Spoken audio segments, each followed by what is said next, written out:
Welcome.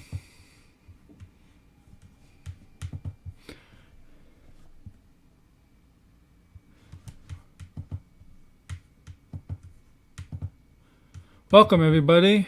Welcome everybody to Double A with RON Entertainment, Aaron Entertainment on Christmas Eve. Since it's a 3 p.m. show, I wouldn't do a night show, but since my shows are 3 p.m. Eastern, I felt like I would do an episode this Christmas Eve. And so, what am I going to talk about? I'm going to go subject by subject. I think I'm going to save the Mandalorian and my rant for the end of the show. End of the show, because I feel that it's the best. Because I don't want to spoil it right away and give you my. I know you want to hear my rant, but I feel better. I feel better to rant in the review. It has to come in the show because the rant has to do with the spoiler review. And I'm pretty sure even if you haven't seen the Mandalorian, it's all been over Twitter. What happens in the season finale? A huge character from the Star Wars universe makes an appearance. I'll tell you that. And the rant has to do with something with that.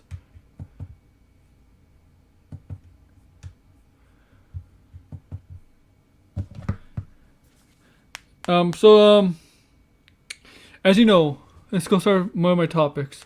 Wonder Woman.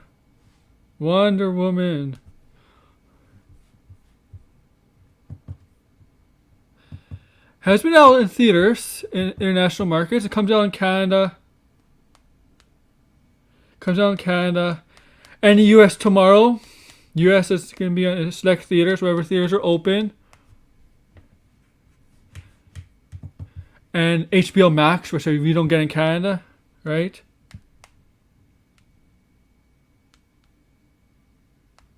Which we don't get in Canada. But in Canada, we're getting on our video demand. So we have to pay $30 Canadian apparently. $30 Canadian. See Wonder Woman 84. I mean, it's one of the most anticipated movies of the year. I want to see it, of course, so I'm gonna pay the $30. If you think about it, all the other it's cheaper than Mulan, and I didn't like Mulan. And Mulan was on Disney Plus, and you have to pay the extra $35 for it. This is $5 cheaper in Canada, obviously.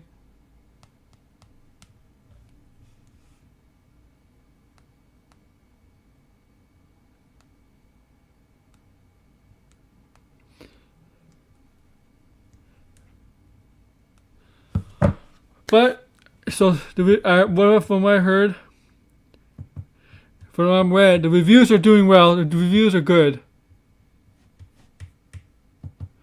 The movie is good.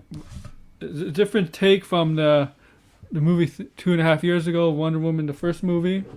Obviously, this can be different. We got Pedro Pascal who plays Mando the Mandalorian as Maxwell Lord. Kristen Wiig as Cheetah. Chris Pine as Steve Trevor, and of course Gal Gadot as Wonder Woman. The reviews are good. It's from the people who've seen it from the early press screenings and stuff, early screenings of the movie. I'm a little bit jealous. That they get to see it, but you gotta be high up and well known in the industry to get to see these movies early, and then they only can review it when the embargo hits. Whenever the embargo ends, that's when they can start reviewing it. And but the thing is, I'm happy to see it. I want to see it. No question about it. But the thing is, we have reports of us doing disappointment, doing not well in the box office, especially in countries like China, in the international market. I'm like, yeah. What do you expect? It's a pandemic. I saw reports like 38 million from the box office. And here's the thing. Of course it's not going to do well. It's not going to do well from the US and Canada tomorrow either. They're hoping on demand or when we're in theaters in the US that they get something. They'll get something, but they're not it's not going to do well in the box office by going to theaters. That's why they're putting on demand. They're hoping to make something out of demand. And unlike Mulan, I think this will be successful because Wonder Woman is a much more popular property than Mulan. I'm sorry, Disney people, but it's a fact. And this movie was supposed to come out last year, but they pushed it back to 2020. Of course, they didn't have a pandemic in their mind happening because you can't. That's something that just it came up and really fucked the whole movie industry, the whole entertainment industry in general. And box office, of course, it's gonna do not too well. We'll see how well it does from the domestic box office in the U.S., Canada. It'll make more in the international markets, I can guarantee you that. But the New York and LA market, I don't think the theaters are open in those cities and most of the cities theaters are not open in the U.S. apparently. In Canada and Ontario, we're going to lock down all province, and those theaters means every theater in Ontario is going to be in lockdown.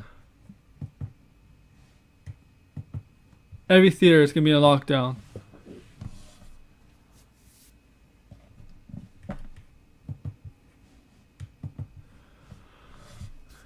But here's the thing: I'll pay the $30 to watch it tomorrow. I'm going to review it. Well, I don't know, a couple of days to a week for people to see it. Then I'll do a spoiler review of it. And here's the thing.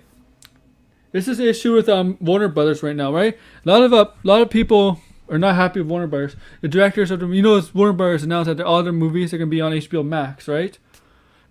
You hear directors in studios calling them out, saying they're breaching the contract and stuff. And Dune apparently may not be on HBO Max. Apparently Dune will stay in the theaters. See, with Wonder Woman, Patty Jenkins and Gal Gadot, probably the other actors, they got a heavy salary. They got a lot of bonus money probably, based on what the box office projection would have been in normal times. They were assuming Warner Brothers that Wonder Woman was going to make Wonder Woman 84 was going to make $1 billion, like the last movie did in 2017. And I agree. I think if there was no pandemic, this movie would have made $1 billion. It would hit the $1 billion mark. So they gave them Gal Gadot, Patty Jenkins, probably the other actors, as said, a certain amount based on the projections of the box office. Because actors and directors, they get a certain percentage of the revenue. They get the revenue at the movie makes by tickets and stuff, going to the theaters. And with $1 billion, yeah, I expect a huge percentage of the money going to the actors and director and the staff. But Dune, apparently it's gonna stay in the theaters, because all these other movies, apparently Warner Brothers decided, we're gonna put them on HBO Max without consulting directors and other production companies about this. And it's out of the blue, and now they're having problems, legal problems and stuff, and it's got ramifications in the long term. Would directors trust Warner Brothers ever again? Would productions ever trust Warner Brothers, right? Well, we'll see, man. We'll see what other movies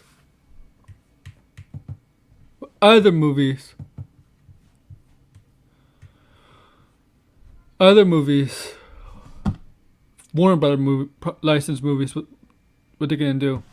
I mean, I think Mortal Kombat will be fine on being HBO Max. Mortal Kombat. They haven't released a trailer. Remember, I said Mortal Kombat last week.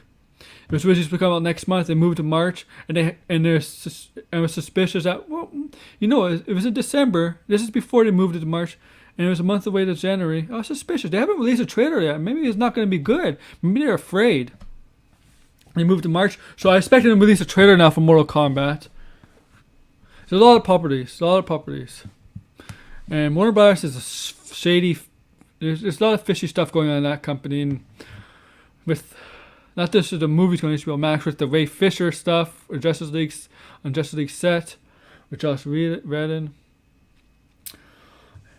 There's a lot of stuff that is not right with Warner Brothers right now. They gotta fix their image because their image has taken a big hit. Big hit.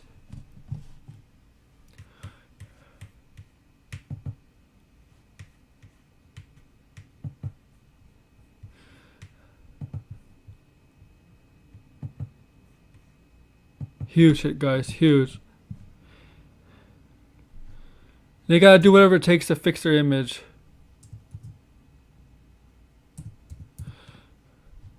But go back to Wonder Woman. If you're in Canada, you can look it on a VOD and stuff. It'll be there. It's $30. It's gonna be on Google Play. It's gonna be on the Cineplex website where you can buy random Cineplex. I'm doing that. Doing that. I'm only paying $5. I'm using my gift card for that. And here's the thing, guys. Here's the thing. Last year, before the pandemic hit, around this time for presents, here's the thing. I don't celebrate Christmas. I'm gonna let you know I'm Jewish. So I celebrate Hanukkah. So I was at a Hanukkah party last year with family, and I got a gift card for movies, and I got 4 admission ones for movies for Cineplex. And for Canada, you know what Cineplex is. The largest movie chain in Canada.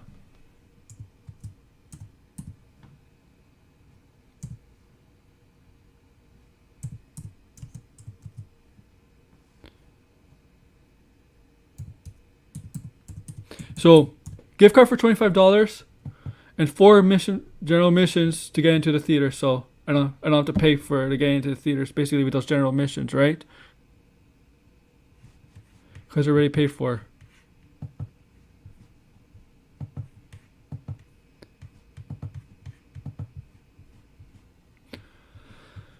But the thing is,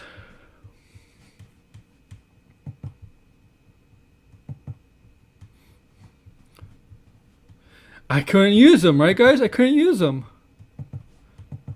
Basically for this year. I mean, I could have used them in August, but I wasn't going to the theaters in the pandemic. Hopefully, sometime this year, I could go to the theaters and use them. I know the gift card lasts until next year. Oh yeah, the general admissions will last until the January 2022. So hopefully I can use them, and I'm hopeful that Cineplex will let you extend it because of this pandemic. They should let you extend the expiry date. You know, they should extend the expiry date on those gift cards and the general admission tickets, because it's not fair. It's like, I know it's not their fault, but it's still not fair to the customer, you know? It's like, to be honest, in this world right now, it's not fair to anybody.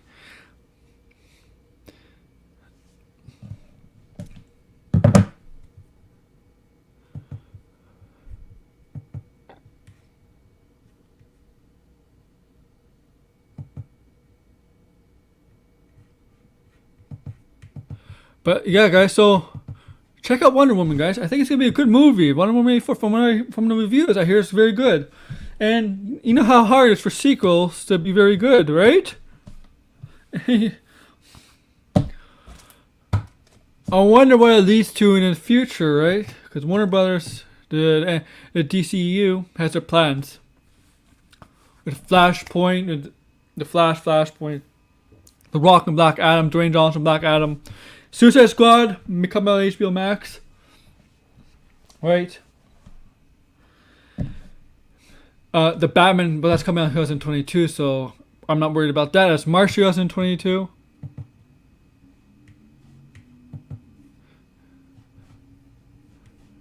So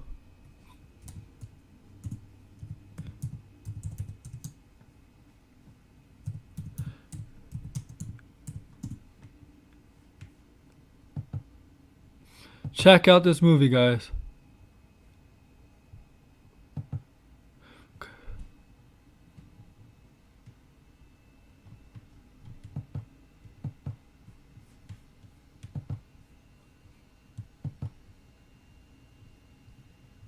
So like a.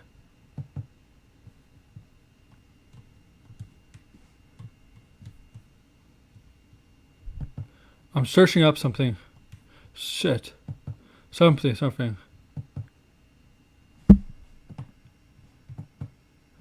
Nope.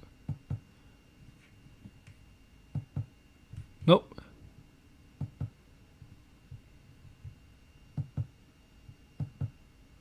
Okay, whatever. Sorry about that. Hey.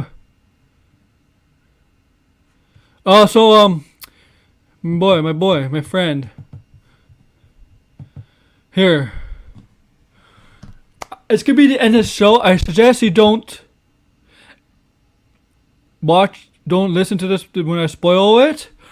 But if you don't care, just tell me down below, though. Just tell me down below if you don't care. Did you see the Star Wars movies, though, at least? Because you'll understand why my rants can be about. If you... Yeah, Merry Christmas, Happy Holidays to you too.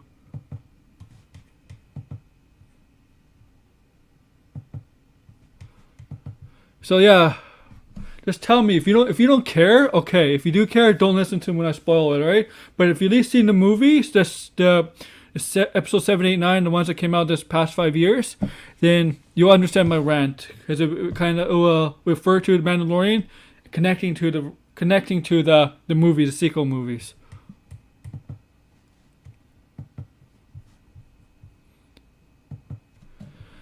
Now, where else was I going to talk about? Okay. Yeah, this might be a short video. I don't know. Short stream today. 16 minutes only going in. See, I said Dune. It's gonna be looks like you stay in the theaters. It's supposed to come out this December, guys. Remember, Dune is supposed to come out this December. Obviously not. HBO Max moving every movie on. Warner Bros. Moving every movie on HBO Max. There's problems with that. They snuck up on people. I'm just summarizing all of that.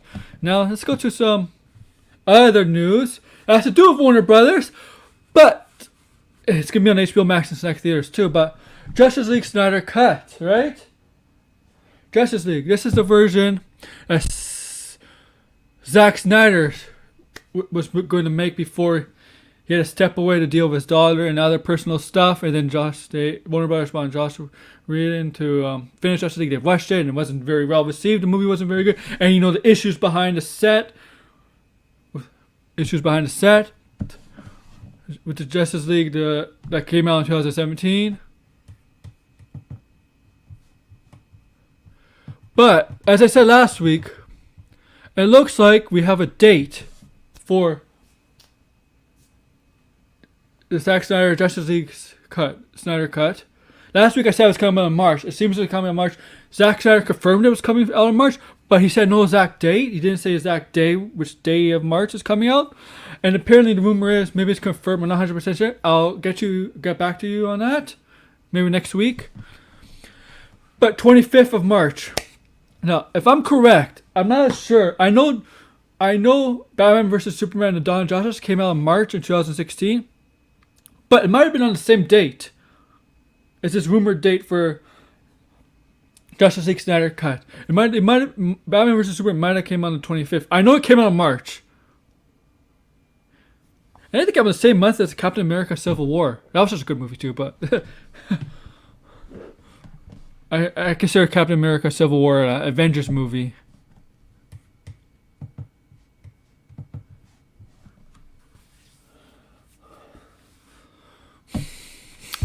But March 25th might be the actual date for Zack Snyder's Justice League.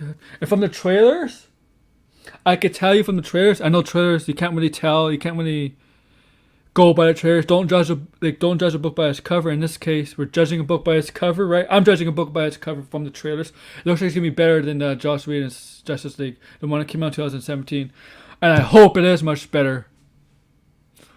From what I heard, they added more character development for the smaller characters like Cyborg and the Flash, especially Cyborg. Ray Fisher confirmed that my boy Poindexter's Lounge live stream for Deck of Halls Sunday, this past Sunday, 1 to 3. Go check out Poindexter's Lounge and go check out that stream he had with Ray Fisher.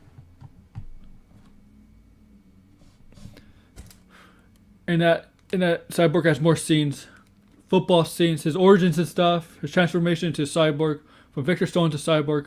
We're gonna get it.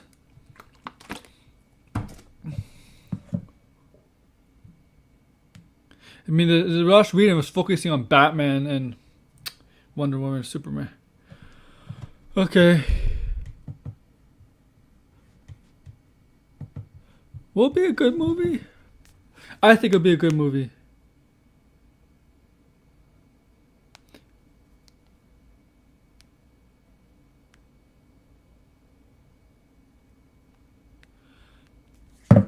Because I'm a huge DC fan. I love comic books. I mean, I like Marvel and DC. I like DC better because Batman's my favorite superhero. But I do like Superman. Wonder Woman. Some characters. I do like... Flash is not my favorite, but I do like the CW Flash. Even though I haven't watched that show in hardcore as much as I used to in the beginning. It was such a great show in the beginning, the first few seasons, and lost my interest. CW shows have done that to me with the hero shows. It's kind of lost my interest as the season goes on. Marvel. I love Marvel too. I'm not one of those people that put DC over Marvel where I have to choose one side. I think it's ridiculous. It's like WWE versus AEW. For my wrestling guys in here. Oh, WWE is better than AEW. AEW is better than WWE. This guy sucks. This guy sucks. This guy's better than this guy. I don't give a shit about that. I like both companies. And that's what I feel with Marvel and DC. I like both companies. I don't choose a side. There's no rule saying you have to choose a side. And that's with Marvel DC. So with Marvel, I like Spider-Man. Spider-Man's my favorite Marvel. Sorry, I got a kick up.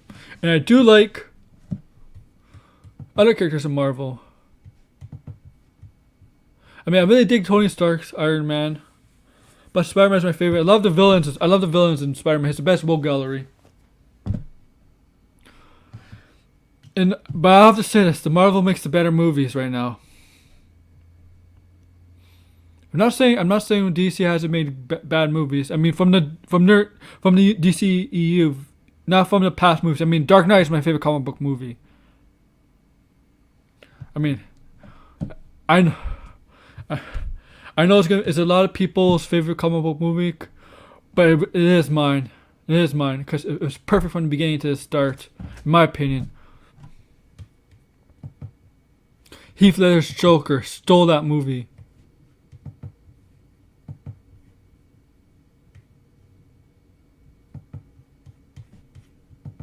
Alright?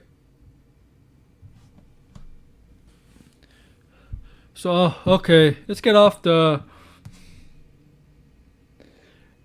Marvel DC comic book hype train. So Christmas is upon us, right? Tomorrow. Christmas Eve is tonight. Christmas is tomorrow. And of course, Christmas movies been going on for weeks. So, I'm going to tell you my favorite Christmas movies. I'm going to go with the obvious, Home Alone 1 and 2. Kevin McAllister, Marv. Right? The two robbers played by Joe Pesci and Daniel Stern. The mother played by Catherine O'Hara from Schitt's Creek. John Candy had a small role in the first movie, which was a great movie. The second movie had Rob Schneider on his way up. Tim Curry is a hotel manager, the boss, running the hotel. And there's another guy in the hotel I won't mention, because he's a dipshit. And y'all know who I'm talking about.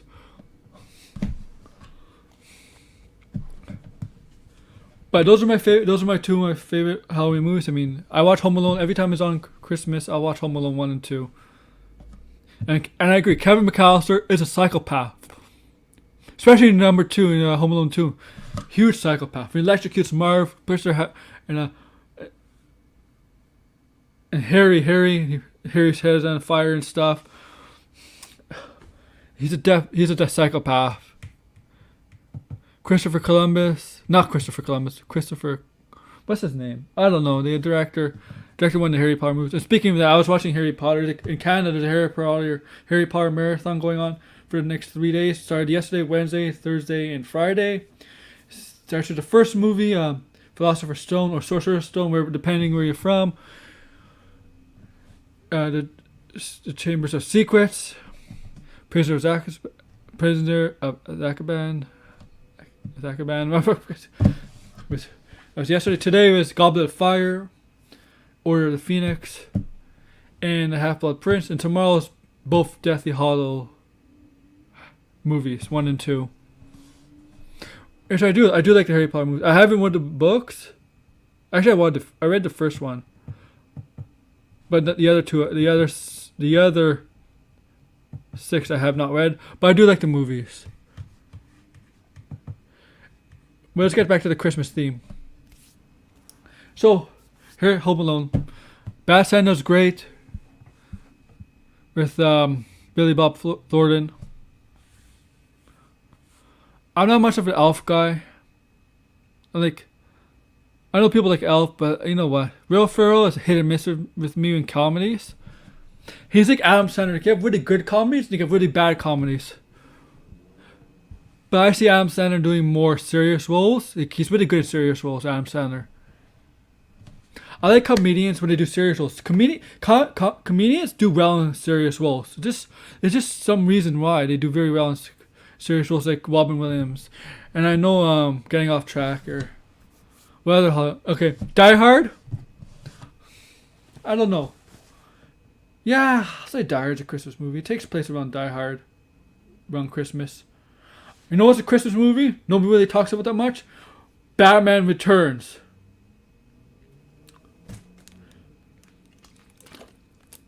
Batman Returns is a freaking Christmas movie.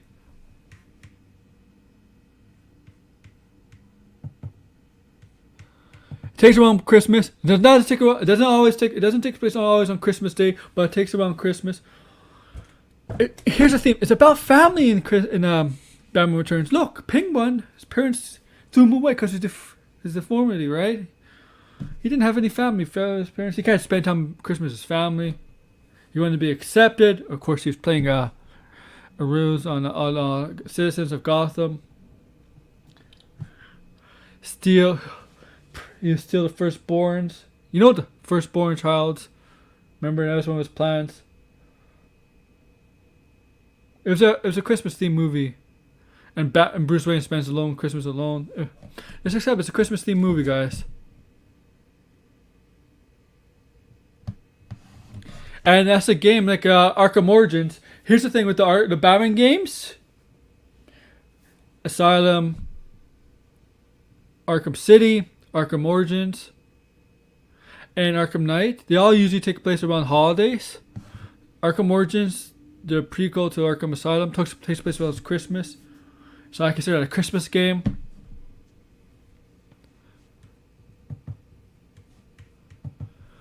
What other great movies are there? Christmas. I know the one with Ryan Reynolds and Amy Smart. That was great. That was good.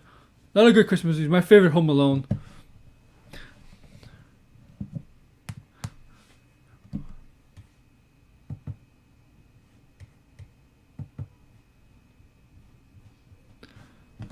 Now I know there's another topic here. Oh yeah, okay. I mentioned Dune. Okay. Here's getting to the Mandalorian, guys, and here's my rant. So if you don't care, Lee, if you care, I'm gonna give you 10 seconds, couple seconds of 10 seconds to leave. I'll do a countdown. If you don't care, just stay, because I'm gonna spoil it. It's been a week, and I'm gonna tell you my rant. So 1, 2, 3, 4, 5, 6, 7, 8, 9, 10. Okay, 10 seconds are up. So, Mandalorian season finale of season 2, episode 8, chapter 16, The Mandalorian. So we get the epic conclusion of the season 2, right?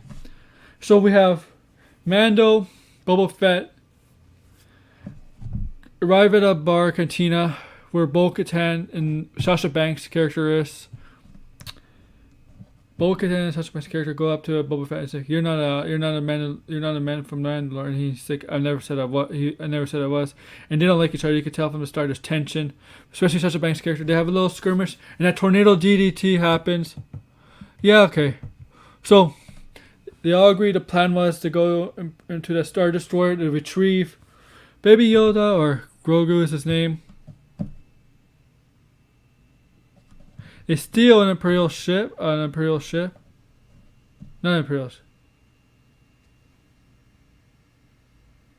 And Boba Fett, and Boba Fett was trailing behind them. The Imperial ship is shooting at the Boba Fett ship to make it look like to distract as a decoy.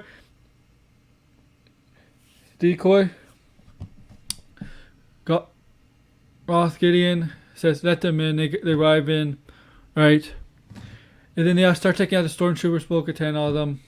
They go their separate ways in Star Destroyer to look for certain things. Bo-Katan wants a dark saber for people, and Mandalore wants to restore Mandalore and lead Mandalore. That was just being occupied by the Imperials, the Empire. What's his name? Goff Midian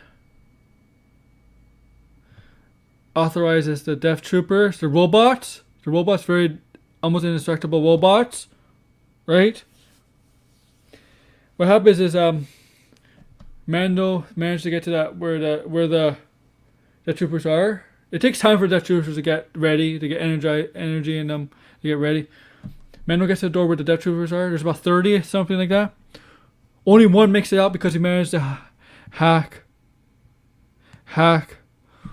in the door device to close the door before all of them can get out. So only one comes out. That one was managed to destroy him. He managed to destroy that one while the Death Troopers opened up an airlock. The other Death Troopers, they flew out, where they got sucked out of the room they were in into space, and they closed it, right? And he closes it. So he goes where the prison room is, where Baby Yoda, Grogu's being held. And there's Goff Midian with the saber holding near to Baby Yoda, defending him. They talk. He's like, "I'm just here for the kid." That's what Mandalore says. It's like Goff Midian is like, Moff Gideon. We have what we need. We have his blood. And that's assuming Snoke, the Emperor, for Snoke in Force Awakens, and then in the sequel movies. And he says, "Okay, you can have him now." And then Mando walks, and then Goff Midian turns his back and they start fighting. He gets the best of Mandalore, wins. He gets the best of. Now what happens is, he gets Yoda has Goff Midian and Moff Gideon captured. They go to the room where Bo-Katan, everybody was set up. Bo-Katan, Sasha Banks, and Boba Fett's ally was.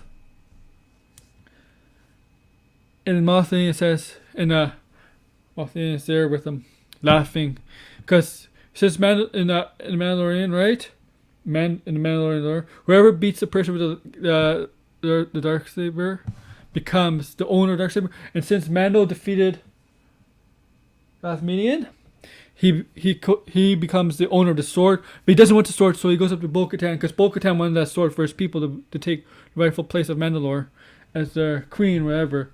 And he's like, I yield. And Moff Gideon says, still laughing about it doesn't work that way. It's about the story. It's about how that person came to get that sword. And of course, by somebody forfeiting the sword, it doesn't make it an interesting story.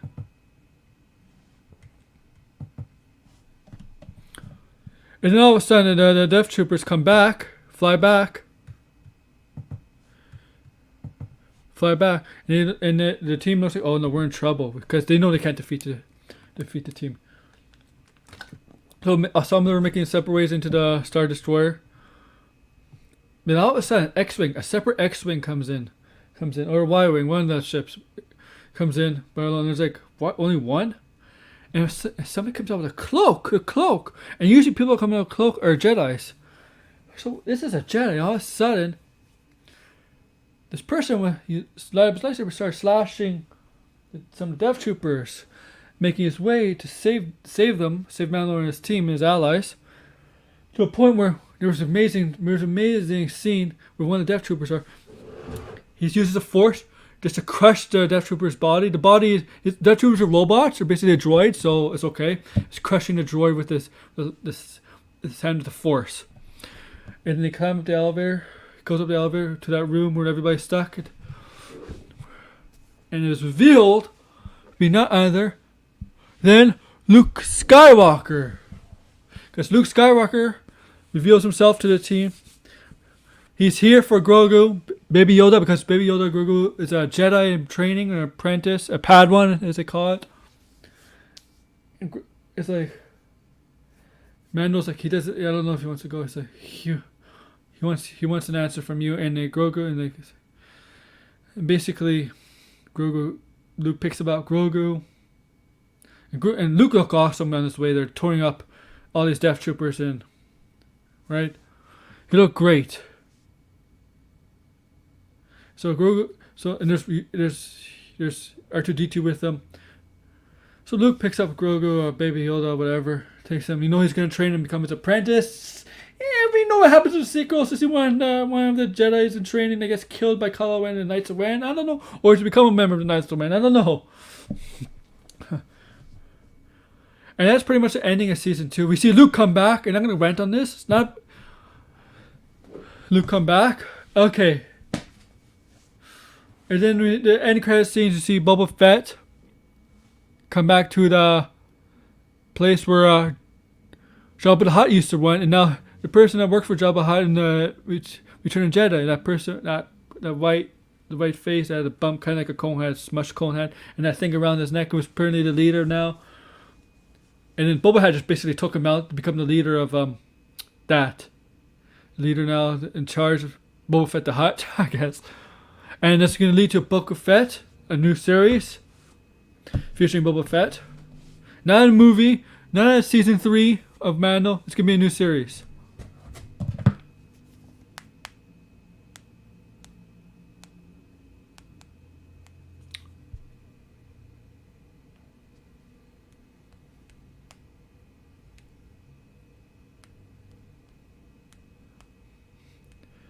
Okay, a new series. Now I'm going to get to my rant, and I might end this one a little bit earlier than usual. Okay, everybody I see on Twitter, oh, this is the look we've all been waiting for, the look that everybody wanted. I'm like, because in Last Jedi, that's not the look people wanted. And I'm like, but you have to understand the time difference, guys. It's a fucking time difference. This took place like 5 years after Return of the Jedi. Look. Yeah, you could change it 5 years, but look, in the season 2, he did not change at all. Obviously, he did not change at all. He was still the same Jedi from Return of the Jedi, more confident, more in charge. But you have to understand, people. The Luke in the Last Jedi was 15, 20 years later, 25 years later maybe, after Return of the Jedi, and this is 15, 20 years after Mandalorian, and you have to understand that Luke was hurt, angry, emotional. Like you could see the pain in him. That's why he exiled himself a hermit, because he felt responsible in Last Jedi for what happened to his Jedi's in training, his Padawans that he's training. And you have to also include this, remember this, his sister is Leia, who was with Han Solo, and they had a son, Ben Skywalker. And Ben Skywalker is Luke's nephew, and the thing with Ben Skywalker was was Force sensitive, like his mother and Luke. So Luke decided to train Ben Skywalker as one of his Padawans. His own nephew is a Padawan, but as they were training, as the time went on, he sensed darkness in Ben Skywalker. Sensed darkness. Maybe smoke was involved somehow. corrupting Ben Skywalker, and like Luke's father, Anakin was corrupted, right, by a Dark Sidious Palpatine, and Luke could see the same thing with his cousin, his nephew.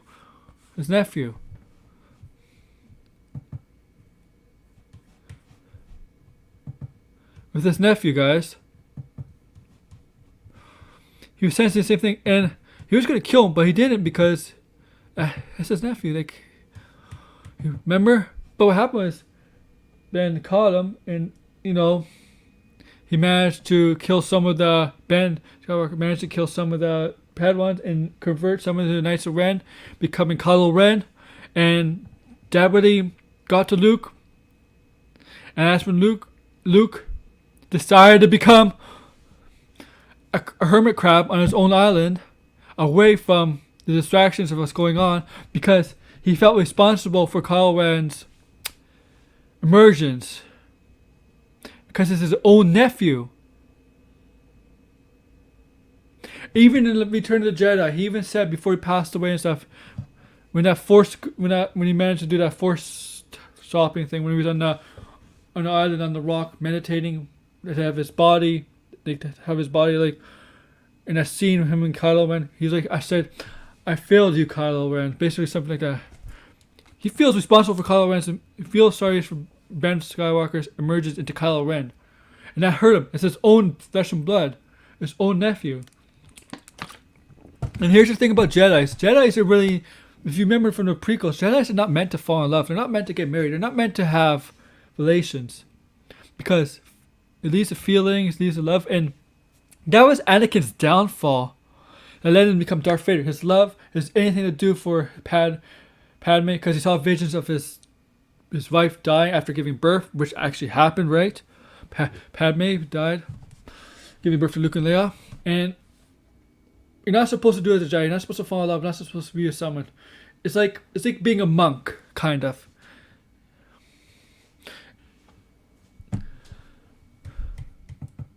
You see my point, guys? You see why you can't make this comparison between this Luke in the last episode of The Mandalorian to the Luke in Last Jedi? Because it's 20 years later. He's a different Luke. He's an older Luke, a hurt Luke, an emotional Luke. It's his own flesh and blood. Own flesh and blood.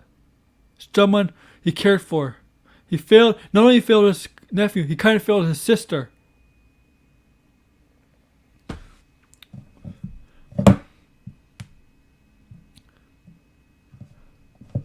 And yeah, you're right. It's different from his father, because he didn't fail his father. He tried everything to get his father back. Anakin. Like, Ben Skywalker has a lot of Anakin in him. See, my point is, that Luke from Mandalorian Season 2 finale is a different Luke from Last Jedi, because there's a big time difference, a big gap year between the two Lukes. So, don't say, oh, this is the Luke everybody's waiting for. There's a huge difference. Just think logically about the two Lukes from Return of the Jedi and The Mandalorian. It's a different Luke. People change. Yeah, there's some people. They say people. Some people believe people don't change. You know what? Some people do change. One incident, one thing could change a person. Like a Joker always said, one bad day could change. One bad day could change. One bad day could change the thing. Remind me, this is like Batman when he lost Jason Todd and Jason Todd's death. He is angrier, more violent. He wouldn't train another Robin. And until Tim Drake came along, he convinced Batman to train him. Batman was more dangerous when he lost Jason Todd. He was upset with himself. He changed because of that. It happens. If every character was the same, it'd be boring. Characters need to go through ups and downs. Especially a hero. If a hero just has ups the whole entire time, I mean, it's a boring hero.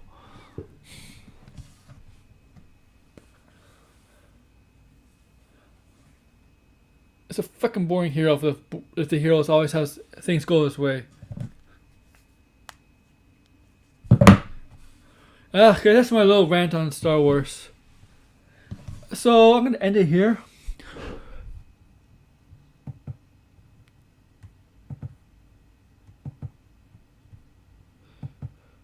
So okay, next.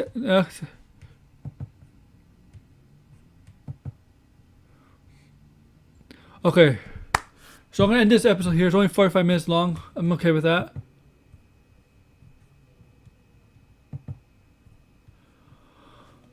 Saturday, I'll be talking about why we love sports. Let's see what I'm going to talk about. I'm going to talk basketball, Houston Rockets, and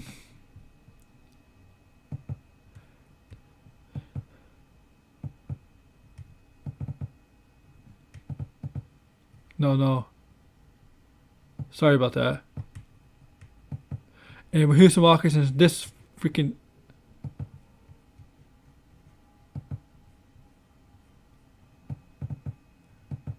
And this freaking idiot. See this guy? Talk about Houston Rockets and this freaking idiot. This will be on Saturday. Yeah, you heard me. I'm going to talk about that idiot.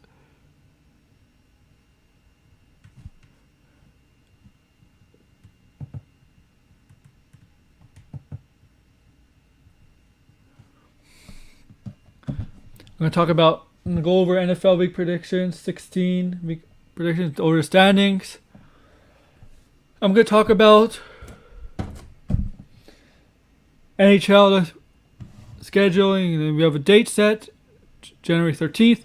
And baseball got some huge news, a huge trade happened today. Josh Bell is going to Washington. I'll talk about that on Saturday. And what other sports comes up? That's why we love sports. Episode 9 this Saturday. And Monday it's all about wrestling. I haven't set up that yet, but it's going to be basically a weekly review of Raw, AEW, NXT, and SmackDown. And I'll be talking about whatever news comes up. So be on the lookout for that. And also, right after this, I'm going to make a review of the Raptors Pelican game. I'm a Raptor fan, so I'm going to make reviews of that and previews. Raptor Pelican game from last night. I'm not going to be happy.